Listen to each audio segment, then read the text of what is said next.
Hi, and welcome back to Midday. We are visiting here today with Dr. Sandy, who is a veterinarian and owner, correct? Of the cat hospital. Of the cat hospital. My favorite thing about the cat hospital, though, is how you guys answer the phone.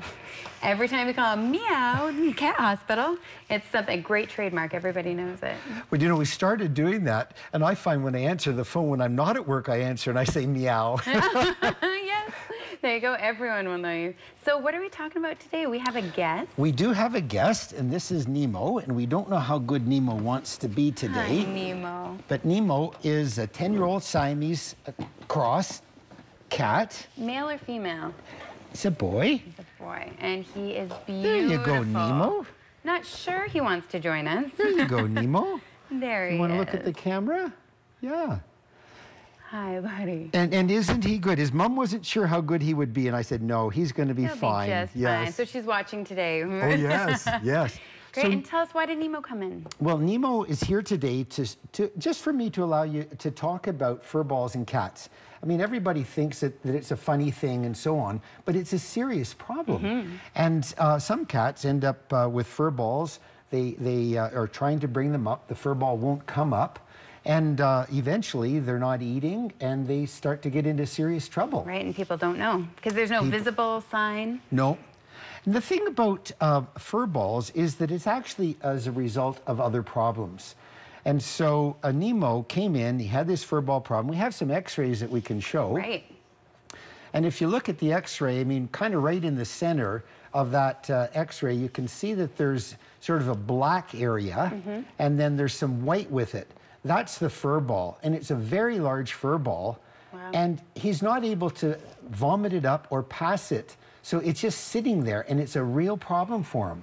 How long might that have taken to form in Nemo before there were any real signs? Oh, a week. Could have Okay. taken up to a week.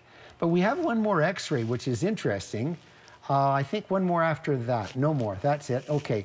Well, we, in the process of taking the x-rays and looking at his abdomen, we saw the fur ball. We said, we've got a fur ball problem. But we look at everything.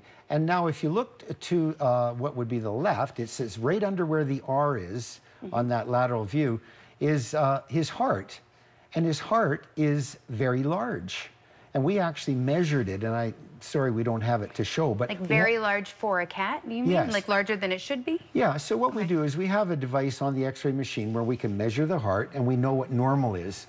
And it's up to 7.9 is normal, and he was 8.5. So now we've got a cat with a fur ball problem, and he's got a heart problem too, you know? So that you wouldn't have known about had he not come in for the fur ball. Exactly. And so, I mean, with the fur ball problem, it's something that we not only want to address the immediate problem of the fur ball, and we'll give him medications that help to lubricate the fur ball and help him to pass it. And this is something the way we do it, an owner couldn't do that at home. Right. So, I mean, if you think your not cat... recommended for home. No, do not try this at home. Do not try this at home, kids. But we gave him a medication, and we were able to lubricate the fur ball, and he passed it. But more importantly, part of his fur ball problem was his diet. He wasn't on a good diet. We improved his diet. We diagnosed his heart problem. We put him on heart medications. And he came in 2 days ago for a recheck, and the owner, like, they want to kiss you. Aww. You know, like, thank you. My member of the family. Yes. Yeah. Well, he's new. He's just a new cat again. Yeah. And it's so nice for me to see that we could do that. Yes, and bring joy to his life in there. Yeah, absolutely. Fantastic. So preventatively, you mentioned food is one thing that people can do, and any others that we can... Well, the three biggies, well, first of all, have an annual checkup for your cat. I mean, that's always important.